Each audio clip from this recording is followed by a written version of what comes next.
My name is Satica, and I'm on the Nico Blitz podcast. Oh my god, is that Nico Blitz? Oh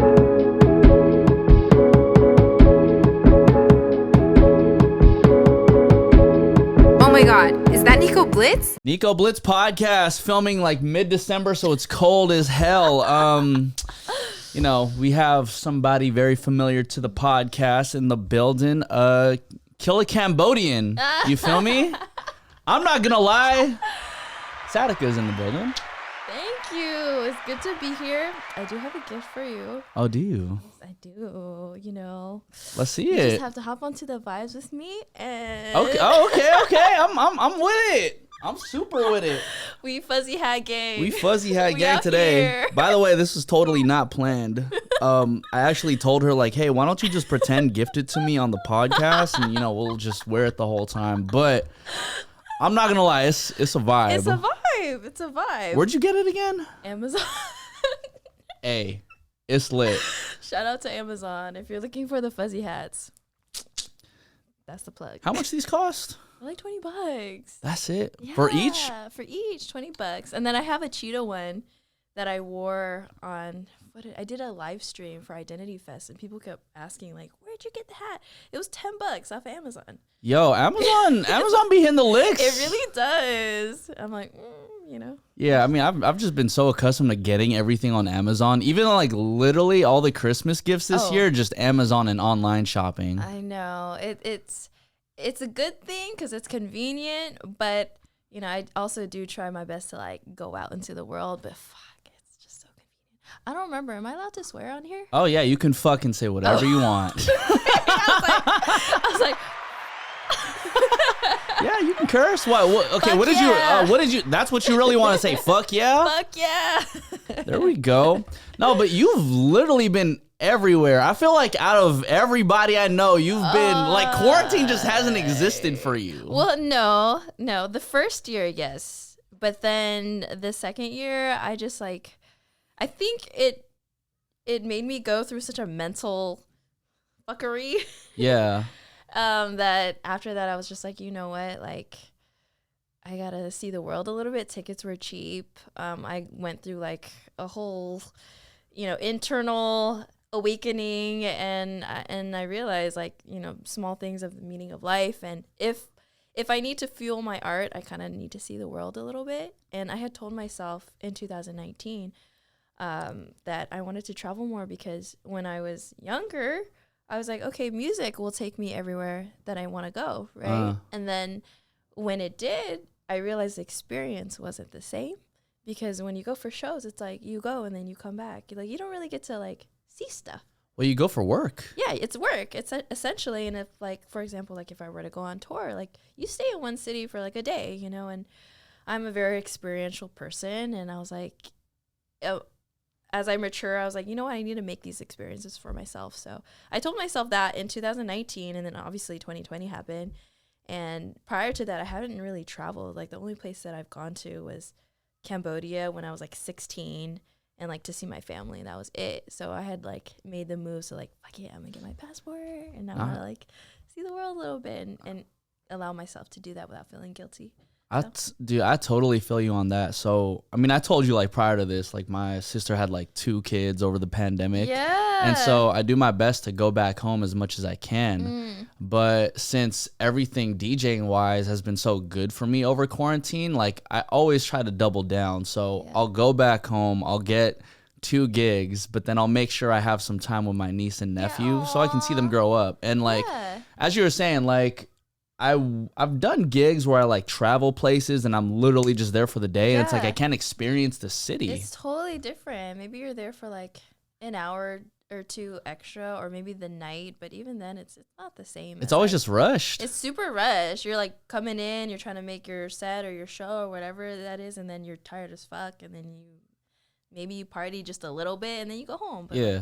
Low key, you could party anywhere. Like you really can. You really dude, can. you really can. Like, and I'm getting a little older, so it's like partying doesn't necessarily mean let's go to a club or anything. Like, I'll just go to a bar or a karaoke bar or something. Same. What'd you do in New York? You were just there a couple weeks ago, yeah? I was there last week. I came back Thursday or Friday morning. Okay, how was it? It was dope. What'd you do? I honestly, I did probably all the most touristy things possible because I had been to New York, but I went for a show, and again, it was kind of that same experience where it was like very rush. My show, like I had made it like an hour before my call time, and afterwards I was just beat, So and then I left the next day, so. I've never gotten to experience the typical like New York, like, go on the subway and then go see Times Square. And Statue of Liberty, all that. Well, I didn't do all that. You said touristy stuff. I was going down the list. I know, I did, but it was really dope because we have some family there, so they were able to show us around. Like I talked to like a ton of people, just like everybody that I could have, just to immerse myself in the culture. And people are really nice there. It's like big lit everywhere. You're honestly the first person who I've heard say like people are hella nice in New York. Maybe my experience is different. Everybody was so nice to me. That's a good thing though. I mean, I can't complain about that. Yeah, dude. Everyone. Maybe because I just be smiling all the time. I don't know. Maybe because you're glowing. Like the plug? You too. right now. No, honestly, I think it's the hats. When I see it, I just like want to like. Anything fuzzy, I just, Oh, dude, I wanna, what do you call it? I want a scarf the other day for a white elephant exchange. Hey. I mean, I don't have it right now, but honestly, like, it's so weird, like, living in the Bay where it's, like, super cold, so I was accustomed to living in, like, 50-degree weather. Yeah. Move out here for a couple years, so it's always hot, so now it's, like, the same clothes that I would wear. Like, I would literally be wearing shorts right now back home. Really? Yeah, but now I can't. So having this hat, having this hat is a little blessing, my head's warm. Vibes, Where else you been over these past couple of years? I feel like you went to like Hawaii a couple times. I did. I went to Hawaii a few times.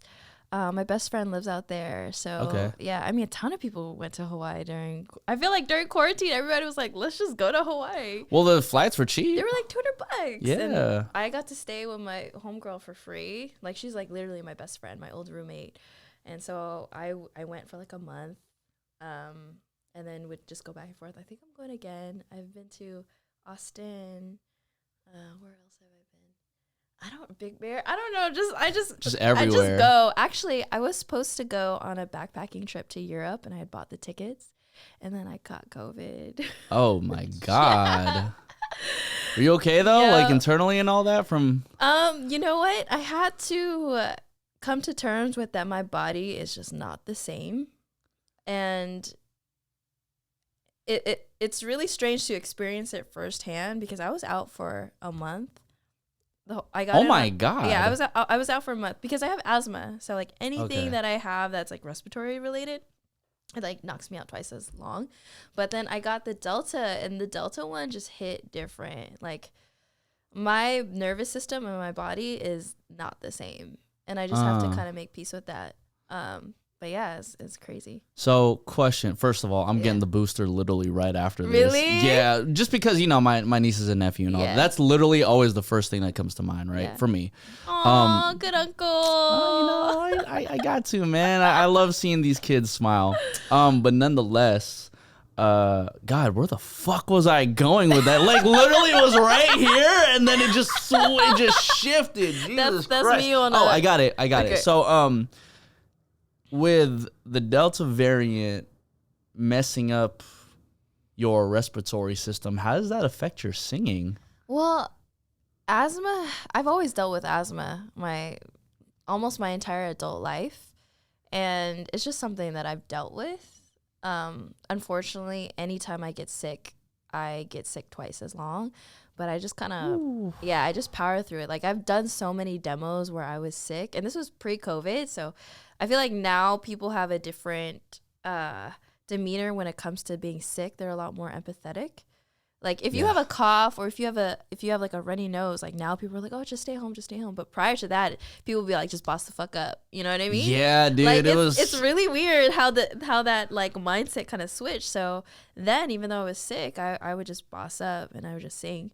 But yeah, I mean, it does affect my singing. And with COVID, more than anything else, the biggest difference that I felt it is like my cognitive functions and like my nervous system. Like my brain fog is like out of this world. I like literally feel like I'm high all the time. Like I really, like I just walk around like, ooh, I feel kind of faded right now, but like I'm also not mad at it. I know. I mean, I kind of wouldn't be mad at that either, honestly. I keep telling my friends like it's weird that, you know, like kind of like what you just did. Like I'll have a conversation with someone and then I'll be really dialed in and I'll completely forget like what the fuck I was talking about. I'm like, oh, see, shit. I thought with me that was just coming with getting older. I'm just forgetting shit. Like I'm meeting so many people. I'm just like my brain doesn't have the capacity to hold everything. But it's different because you're doing a lot. So that's why. But for me, it's just like, oh, I just lost some brain cells. So I'm just like, I'm just like a little dun-dun-dun. Just like a little. Oh, yo, okay, now I feel kind of guilty laughing about all this shit. Like, you would even be laughing about that. I don't even care. It is, you know, you can rebuild it, right? That's how that works. You know, Chance the Rapper was on acid, and look where he became. Exactly. You know, he lost some brain cells, but it's all good. I was like, I'm just a little dun-dun-dun, but I'm happy. Yeah. I'm still functional. And I always tell people, I was like, it's an oddly, it's a superpower because I was an overthinker prior. And now I think less and I do more, which is really interesting. I feel that because, you know, in a world of like overthinkers. Oh my God. Artistry and overthinking just go hand in hand. It's so much because that prevents you from, let's say from an artist's perspective, right? It prevents you from releasing music. Yeah. From a DJ's perspective, it would make me like double think like, oh, do I really play this record? Yeah. You doubt yourself. You like compare, you think about the logistics too much when you really don't need to. You just should just go and like run with it and trust your gut. And like, I don't know, COVID did a number where I just like stopped caring and just started doing, you know, stop thinking about every little detail. But it was really weird when I first moved out to LA. I would be such an overthinker where I would if anybody would invite me to any events, I would be like, well, what's the parking like? What's yada yada like? Who's going? Am I going to be awkward? Am I blah, blah, blah, blah, blah? And for the record, I still worry about parking the most. Right? Like, what's the parking situation? Am I going to be turned? Do I need to Uber? Are the homies going to be there? Do I just show up alone? You know? And it's like, girl. Just pull up. Just go. Yeah, just pull up. Just go. Stop thinking about it. You'll figure it out. I mean, maybe if the parking's like $25, I'll be like, all right, I'm cool off of this one. I'll go to the next one. You're like, what part of town is it going to be in? Yeah. But it's true. That's such a struggle. Yeah. I mean, that was the same thing for me because I was on Twitch for like damn near 2 years now. Dude, so it's like killing it. I've been playing your records like all on Twitch all the time. I know. You've been showing me mad love and I'm like so thankful. I really am. Man, I always have to. It was you and McKenna especially. Like, yo, what was it? Like y'all just hit like 1 million a couple months ago on Only One? 2 million. 2 million now. 2 million. No market. We literally put that song out the Christmas Eve. Like that's probably the worst day to put out. So it's like a year now then, right? Yeah, over a year. That's crazy. Yeah. Well, Christmas Eve ain't. No. 2 years. 2 years. 2019. Shit. 2019. Yeah, it's just the last year like kind of was a while. Yeah. No, but like, I mean, the fact that y'all didn't even have any marketing behind that. No, I mean, I just genuinely love the song. So, I mean, hopefully it was my Twitch people running up the numbers. That's cool. Like, because I think I was talking to either Mike or Ken, and they did say they were working with you. I just didn't know you guys were dropping an EP. That just happened organically. Like, we did Only One. That was the first record that we've ever did together. And then it kind of snowballed. Like, I just kept working with them. And then we had all these records. And we were like, what the fuck are we going to do with it? And we were like, okay, let's put out Pool House. And all those records were, like, really effortless. And those are my boys. I have so much fun with them. And we would literally just jam out. And that's how the song. Have you been to their studio before? I haven't because they don't be inviting me. They're like, Nico, pull up. I'm like, all right, well, can you send me the studio? You got to do it in the moment. You know, otherwise they'd be reading the text and just be like, okay, I'll answer in a little bit and completely forget. Yeah. Low key, that's me though. I'm just freaking scatterbrained everywhere. Same. Yeah. I feel it though, because I mean, especially right now during COVID, like I feel like we've just been needing to fulfill our musical desires, our creative desires. So it's like I feel like more than ever, people who are really about this are just like super locked in. Yeah. Hell yeah, definitely. I feel like it really tested a lot of things, like mentally for sure. I feel like it gave a lot of us time to ponder like what's important, Yeah. you know, and how does that look like to prioritize. And it's really strange to have to pull in inspiration when the whole world is like a little chaotic, you know? Yeah. And to me, it's strange to think that in 20 years, we're going to look back at this moment and be like, yo, that was actually pretty wild. Like when you really sit down and think about it, like all of it, like the way that the whole world has changed is wild. I mean, we can go on about pandemic talks, but on an art perspective, it really made people, I feel like, dial in and we didn't, I don't know, it taught you to be more creative within the bounds. Yeah. Yeah. You know what? Now that I'm reminded about this, I think the reason why Only One just built so much hype in my head is because in the beginning of quarantine, you had all these dope, those like my stupid music videos, I guess. Videos? Yeah, you had like some dope videos. She had like scarves on and everything, just like flexing in front of me. I was like, okay, I like it. Dude, that was an era. It felt like so long ago just because I feel like so many things have happened to me since then. But those were so fun to make, and I was just being so ridiculous. It just kind of reminded me of like old YouTube videos I used to watch. Like webcam videos yeah, and shit. Yeah. I made that, because at the time I had like a really old iPhone. So like I couldn't shoot anything. Okay, what were you on, like iPhone 4? I had like an 8. That was like 2 years. It was like a 7 or 8, but like, you know, the quality was horrible, and I was like, okay, fuck it, like I'm just gonna do this on my MacBook, which is like, you know, still blurry. It's a MacBook quality. So bad. But my homegirl was at work all the time. It was just she and we lived together, and I was literally home alone like 90% of the time. So I would just get so fucking bored and in my head. And I was like, I'm like really over this. So I was like, let me just make some dumb ass videos. But they're actually they're so fun to make, but they take so long. Oh, I'm sure, because you probably go through like maybe 20 takes of the same thing and then chop it up afterwards. Yeah, it's like I'm recording this by myself on a laptop only in my apartment. It's like, how many entertaining things can I do in one space? It's like, I only have so many things around the house that I could, you know, just fuck around with to be entertaining. But it was really fun. Well, it worked out because now Only One has 2 million plays. So that's fucking fire. Congrats, and shouts out to McKenna too. For real. Yo, over these past couple of years, I've ran into you like in so many random spots. Seriously. You think about that? Because I'm like, we ran into each other at Head in the Clouds 2. Oh, shit. And then after that, McKenna had their show. Yes. And I sang Only One with them. Yeah, you did. Yeah. And then after that, I think, Kiana's show recently. Yeah. Yep. Yeah. And I think I ran into a few other just random events since then. But I don't remember. It just happens so frequently. I'm just like, oh, shit, it's Nico. I just remember from McKenna's show, I was like, because they asked me to DJ. Yeah. And low-key, I was like kind of nervous. Really? I was kind of nervous because I hadn't like spun for that much of a crowd. Yeah, and a cool minute. And it was a minute. So then I was like, cool. I just popped an edible like right beforehand. So that could go one of both ways. No, like, luckily it worked out like, because timing, like.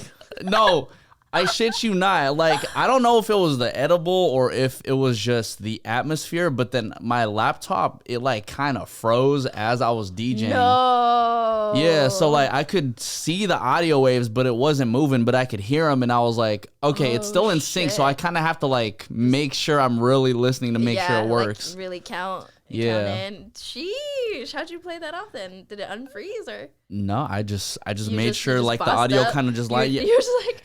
Exactly. I was, quote unquote sick, but I bossed up, you know? Yeah. True DJ vibes. True DJ vibes. But it was also cool seeing you at Head in the Clouds because I think you performed with Manila Killa at that point, yeah? I did. It was 2019? because nothing was happening 2020. Yeah. So yeah, it was 2019. So 2019, that y'all are homies, right?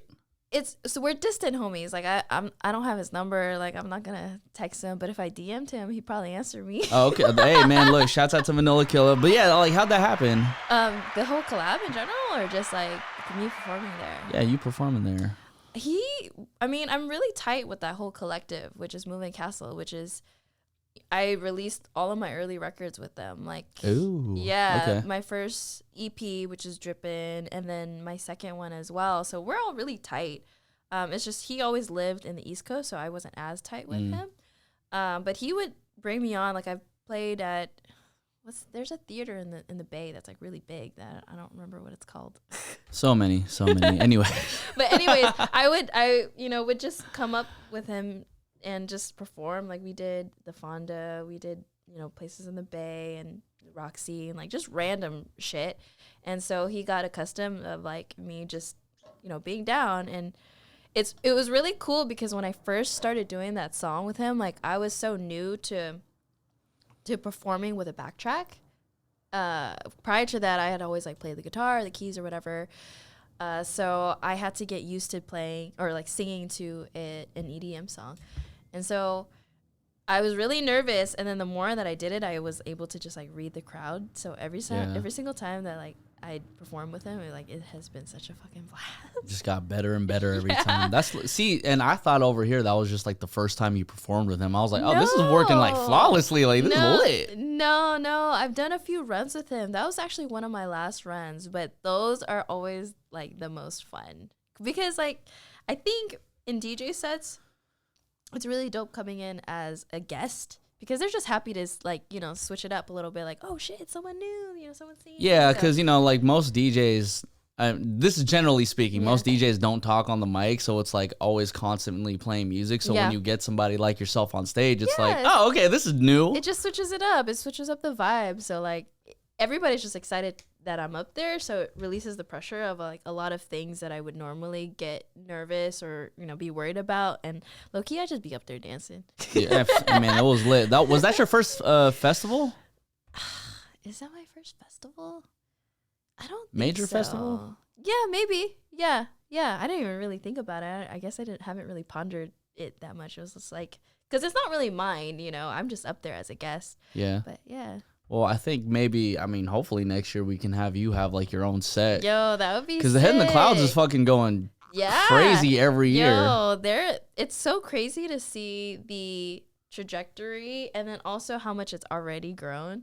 And unfortunately, everything that happened last year, I really do appreciate like everybody trying to uplift Asian voices because it sucks that it had to take something like this to be a catalyst to shine on, Asian talent, whether it's in the movies or music fest, whatever it is. Mm-hmm. In some odd way, like I'm glad that as a community, as a unit, we all can be like, okay, this is something that needs to happen. And it's been really dope to see us all come together.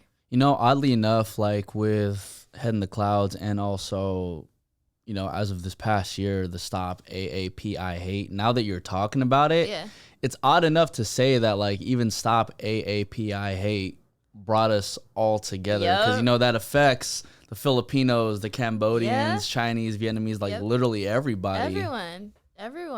It for me, what made it a little bit more real was seeing, music has always, been my thing, but movies, seeing major films cast male Asians as their lead, like, I feel like one, we don't get enough love as a culture, but especially Asian males, I've been like really, really appreciating, seeing just all of the stories and being able to highlight different Asian stories because like, we hadn't had it, I don't think so, this consistently as prior to COVID. Yeah, well, because I feel like even the last time we spoke, like the amount of Asian artists and actors and so on and so forth I see was just not like the difference between a couple years ago and now is just huge. Crazy. Like the jump was crazy. Like Yeah. Shang-Chi is so fire. Right? For I example. love that movie. But even just hopping on like Netflix, you know, just the Christmas movies, like you'll see more Asian leads. And I think because film is so widely digested, it became a little bit more real to me as entertainment in a whole. And that makes me feel so much better. And it is wild how many things can change in a year. But, you know, it's the right direction. It sucks that it took something like a whole pandemic for it to happen. But I'm glad that we're strong enough as a unit and as a culture, whether it's Filipinos, Cambodians, whatever, like as a whole, to really come together and be like, you know what, like this is our time to really say what's up and rally as a community. Yeah, facts. Say that again. I knew we were gonna get into some Asian talk eventually. Oh, sorry. But I mean, I'm with it though. You know, I'm always with it. Like, I've been a huge advocate for this shit. Like, it's just cool to see. Honestly, growing up, were there any like, I guess, Asian actors or artists that like you were looking at? No, I think that's why it's so important. But I don't think so. Not really. I guess like Jackie Chan. Oh my God, I wanted to be Soo Young so bad. Yeah. Like, I remember, like, you know the scene where she's singing Mariah Carey in the back seat? Yeah. I was like, bro, how come I couldn't be her? Yes, when you walk by every night. I was like, wait, I don't look Chinese though. Well, you could have, what you could do for a Halloween costume next year. So the young Soo Young, you know, Rush Hour 1, you could literally dress up in like one of those vests. No, my homegirl did that and went viral off of TikTok. Did you see her? I didn't see it. Yeah, my homegirl did that. She had the vest, and then my homie DJ dressed up as Chris Tucker. Yeah. Chris Tucker. Yeah. I was like, am I getting the right Chris? Which Chris again? But Chris Tucker. This is one of my favorite movies, so I know this shit from In and Out. I was like, you know, I didn't want to botch it. I knew it was Chris Tucker, but I was like, hold on. But so your homie went viral off of that? Yeah, my homegirl Branda. I think you met her. She would always DJ at my shows. She's like 4'11". We call her itty bitty. Maybe. She doesn't actually DJ. Like, I programmed everything. Oh. She could just like, I programmed everything. She might DJ, but she don't actually DJ. She always, afterwards, she'll make the disclaimer to like actual DJ. She'll be like, I don't actually DJ. I just press buttons. Yeah, it's all for the look. You know, exactly. I mean, it's just my song, so she just cues it in. I feel it. No, but she's a real one. Your recent show with Keanu was so fire. Thank you. So fire. I haven't done a show in a cool minute. Like, I've done like small ones for certain events out of the city, but it's always different when you perform for the home base. Yeah. But yeah. It was cool. It was magical. I'm not gonna lie, like I super geeked out when you played Sweetheart. Really? Yeah, because that's my favorite record from you. Really? Super geeked out. Like literally at one point I was just, you know, like, because when you go upstairs there was like a back couch and I was already just like burnt out from the day. So I was listening to your set for a bit.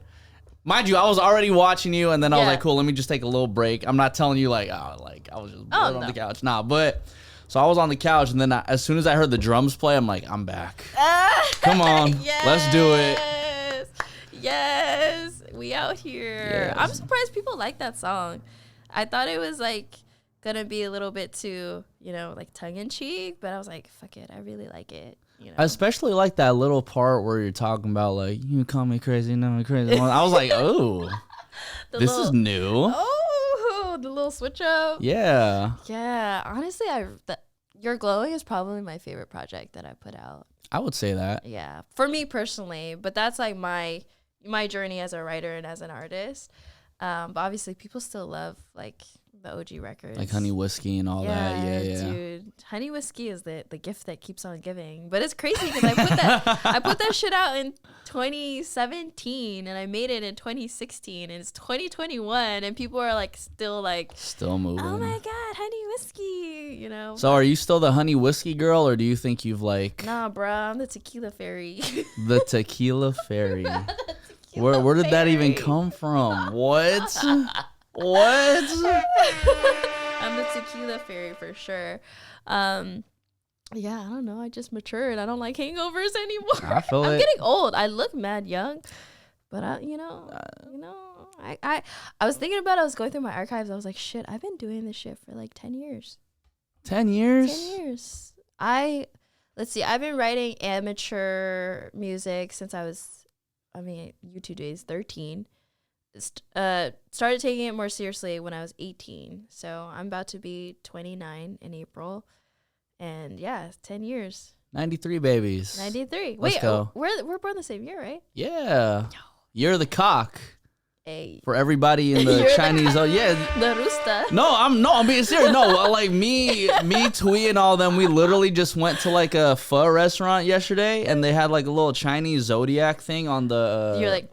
No, and it said like year of the cock. It didn't say rooster, it said year of the cock. And I was like, yes. We in here. Dude, so 10 years. 10 years. Wild. Through this decade, do you think you, what's the word I'm looking for? Do you think you are where you thought you'd be 10 years later? Honestly, I'm a lot further than I've ever thought that I could reach. To, like, dead ass. Like, I came from the east side. You know where I come from. Yeah. Like, I lived in a tiny apartment with my family on the east side of Long Beach. Like, I didn't think any of this shit could be possible. So I honestly, as much as I want to be hard on myself and be like, oh, I wish I did XYZ, it's like, bro, to have already done what I've done has been crazy. Yeah. So I just take everything with gratitude. But it's wild. So It's crazy because my first record, I don't think I've ever told anybody this, but my first record that I have ever recorded just on the mic, it landed on Basketball Wives. That was my first placement. I was 17, and it's this record called Way Too Long, and I was the hook girl for this rapper named Kixie, who was like, I think he was from, do you know Kixie Siete? I absolutely do not, but continue the story. He was this rapper from Hawthorne. Okay. Yeah, and then I made this like song where it's like, it's been way too long, and then it landed on Basketball Wives for some weird reason, and that was my first placement, and that was one of the first times where I was like, oh shit, maybe I can do this, like actually do this for real. But wow, that's lit. I'm so glad that you shared that story. That's sick. I mean, that's something I didn't know. Did y'all know that? Because I didn't fucking know that. That's cool. Just random, just looking back the olden days. Yeah, I mean, I actually got to listen back to that record now. Oh my god! Shout out to Basketball Wives. I've never watched one episode, but me neither. Run it up. Me neither. For Satica's sake. Episode. I'm just kidding. Season 1, episode somewhere in there. I don't know. I don't fucking know. But you're glowing. So like, normally people just have like a build up for an EP. At least for me, I felt like it just like came out of nowhere, and I was just so freaking happy. I was like, thank God, like she dropped something. Yeah. Did you have that idea planned out for a minute? Because that idea of like you're glowing, as this conversation's going, like I feel like you don't necessarily know you're glowing until you go through like hell experiences and you kind of just like see it in yourself. Yeah. I have gone through such an internal growth and like spiritual growth and a maturity growth. And I've been through a lot of shit in my life, and it really, I mean, you can either come out of it two ways. You can play the victim, or you can wallow in your sadness, or you can realize like all the amazing and great things that have already happened to you. Like someone said a quote to me, and they were like, how do you know you're not already in heaven? And I was like, oh shit, it's true. Like, I'm so lucky. And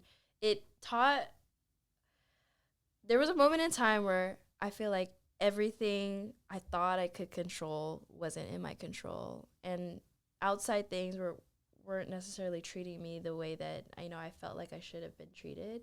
And so my confidence level was down. Like, I was just in a really, really low and bad place.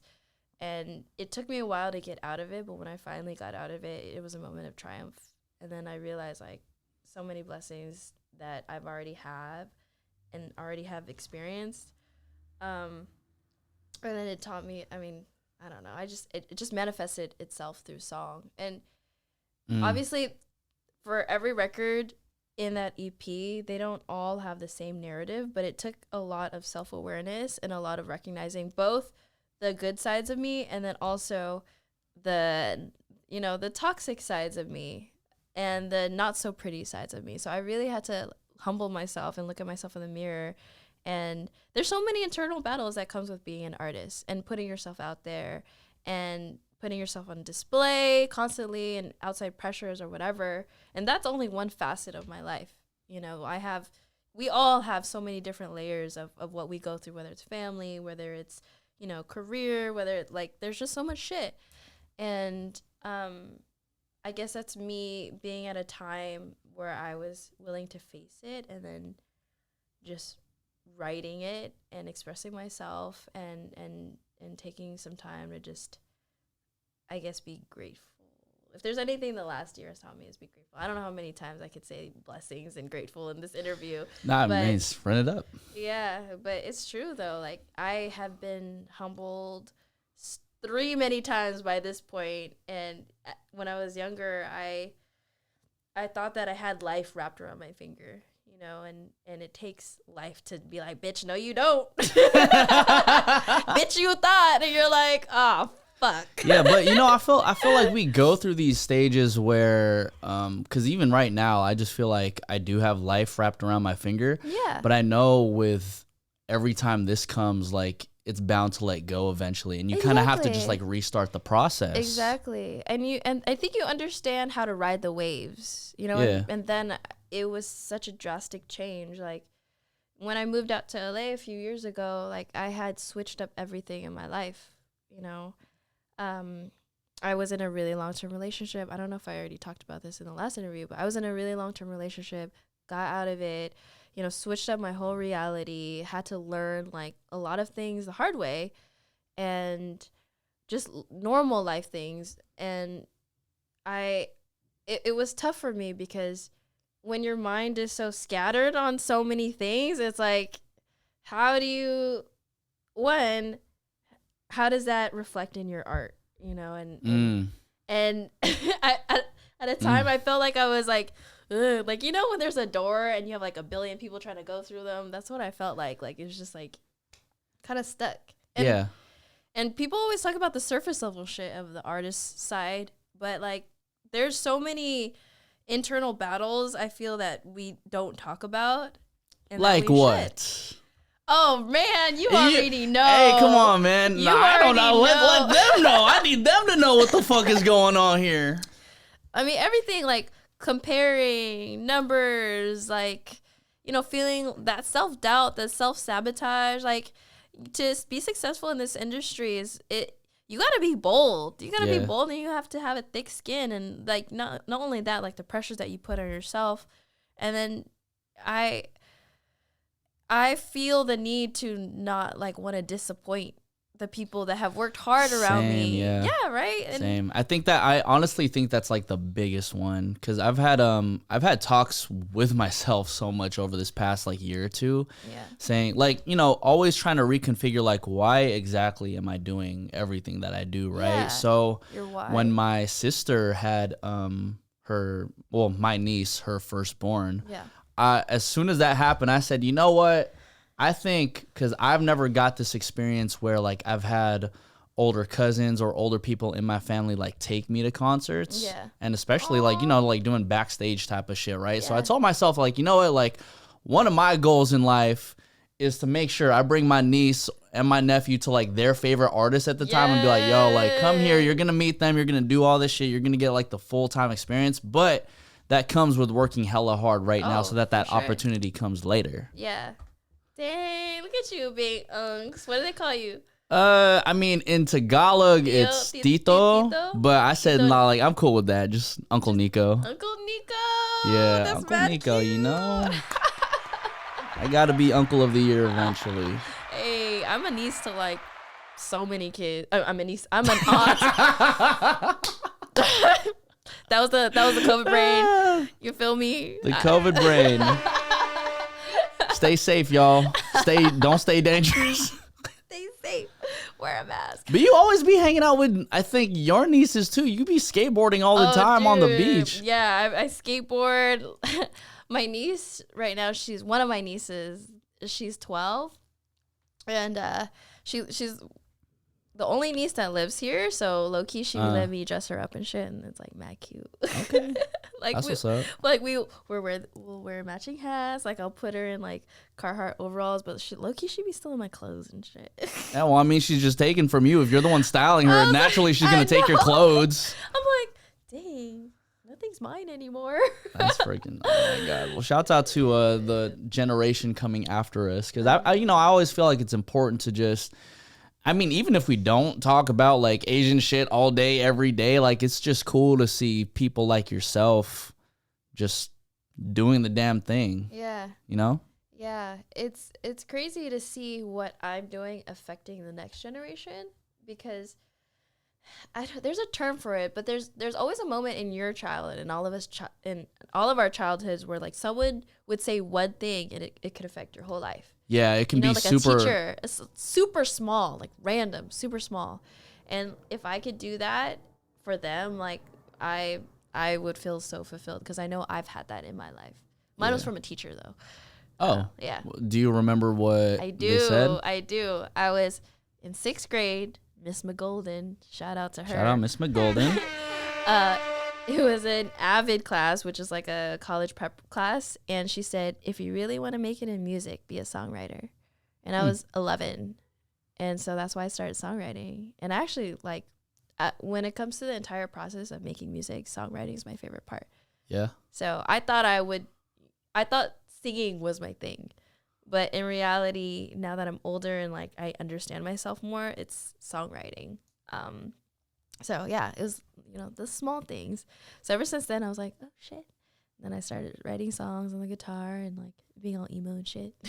Yeah, I'm happy for you though. I mean, it's definitely a craft that I feel like is super underlooked, especially to the general public, because if you think about Eric Bellinger, for example, who's written like damn near every single Pop and Chris Brown song. It's like, all right, like Chris Brown's definitely the voice, but then Eric wrote all the shit. So and it made me realize the difference between like being a musician, creating the music is very different from being the artist. Like I don't think people really discern the differences, but like kind of what you said, like Chris Brown, yes, he's just the voice, but he's also the face. He dances, he entertains.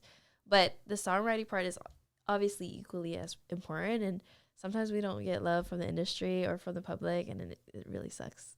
Yeah. Like, damn, can I have a songwriter fee though? I mean, shit.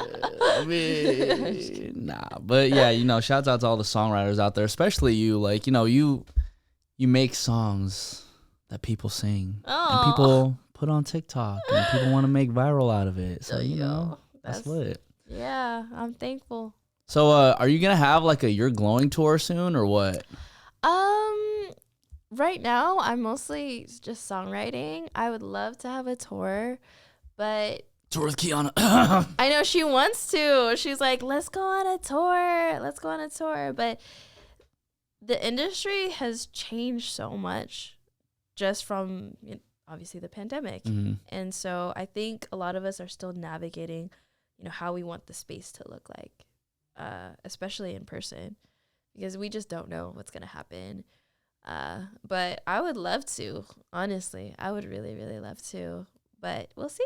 We'll see what's in store. For hopefully you get to, at the very least, like do a little tour with Kiana, because that'd be sick. It was just lit. She's my girl, yo.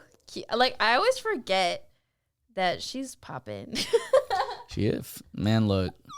I love seeing you both like super creatively, and when you guys put out that record, I was like, all right. Ambrosia? Yeah, Ambrosia. Yeah. Ambrosia. Like, I feel like you guys need an EP together or something. I would love that. Honestly, every time I work with her is so much fun. And one, it's really dope to create a friendship with someone.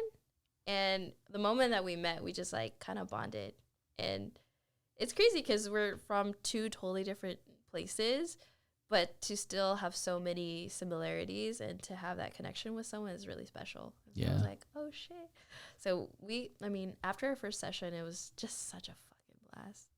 Yeah. And then the concert was a blast, even though I think upstairs you can hear like the other room and shit. Yeah. But I was like, yeah, whatever, it's cool. But yeah, like that's fucking dope. Satica, everybody, freaking, you're glowing out right now. Make sure you stream that, run up the freaking numbers. Before we head out, Satica, I do this thing on TikTok, and it is top 3 karaoke songs, and you gotta sing them. Have you seen those videos or nah? You know what? I had to detox over socials. I guess it's not on her FYP. But I know. Well, no, I'm just very temporarily. But I'll be back on. Okay. But I will happily run it. For sure. All right, let me just reset this thing. All right, Nico Blitz podcast, man. Top 3 karaoke songs with Satica. Go. Ooh, first one. Ooh, okay. Oh baby, baby, how was I supposed to know? Give me a sign. Hit me, baby, one more time. There we go. Numero dos. Okay. Baby, I just don't get it. Do you enjoy being hurt? Oh, you smell the perfume, the makeup on his shirt. Oh, yeah. Some Mario. All right. Numero tres. I haven't thought about it. Back on the road again, feeling kind of lonely and looking. There we fucking go. Oh my god, man. Plug. Can I add a fourth just for shits and giggles? Hey, go ahead. Add the fourth. Coming out of my cage. I'm doing just fine. Yo, I be playing like, cause I promise you, like, I be telling my boy that I be playing like all the like 2000s alternative rock hits at the club. It still goes. That's been my shit like over the last like few months. I've been listening just to like 2000s alt. It's been like Kings of Leon. Yeah, fucking the Killers, MGMT, Ocean like, Avenue. Yeah. Some Linkin Park. Yes. Some freaking Avril Lavigne. Chill out. What you yelling for? Oh, why you gotta make something so complicated? I love it, man. We need to get you out to arena. She said, no, yeah, her face just said, nah. I'm good. No. I've actually only been to arena once. I'd be down. All right, cool. Yeah. We'll figure something out. Anyways, everybody, make sure you follow Satica. Oh, wait. Add one more question, actually. Okay, what is it? Wait. I think I saw a tweet one time from you, and you said you hated the fact that you capitalized your entire name. Oh. So I've always just wanted to ask you that. Damn. You dug in there. What the fuck? No, I didn't dig. I just remembered it. I was like, oh yeah, what? Bro. I was like, that's some really like 2006, 2015 shit that I did. Like, why do that? Like, Satica just hella mad. You know, like, have you ever seen the Arthur meme where it's like, yeah, that's what I feel with like. The fist. Just like angry because I came out during an era that was like Banks. I don't know if you listen to Banks. Or, yeah. Or like people were fucking, missing out on the vowels and they would just write their names in all caps. Yeah. Yeah, and then now that time has passed by, I was like, why the fuck I do that? So what? Are you ever gonna go back to just regular spelling or all lowercase? At this point, it stuck with me, so I just gotta rock with it. All right. I don't know, but I actually in the future I want to do like a side project where I want to be a part of a band with a male vocalist. I think that'd be lit. So I'm putting it out Exclusive. there. I'm putting it out there. Yeah. That's lit. I hope you can do that. Satica Everybody. Oh, and congrats, by the way, on your blue check.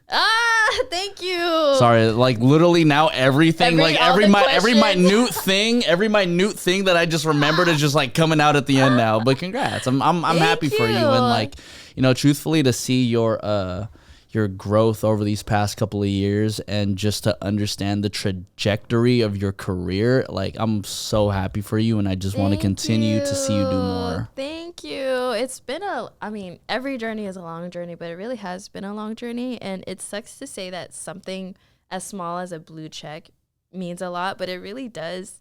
And I just want to keep pushing myself in life and in my art and in music and for you to support me and my community to support me is like all I can ask for. So let's see, see what happens. And I'm excited. I have much more to go. We out here. We out here, and we ending it right there, everybody. Yeah. Oh my God, is that Nico Blitz? Do me one more thing. Look into this camera. Introduce yourself. I'm on the Nico Blitz podcast.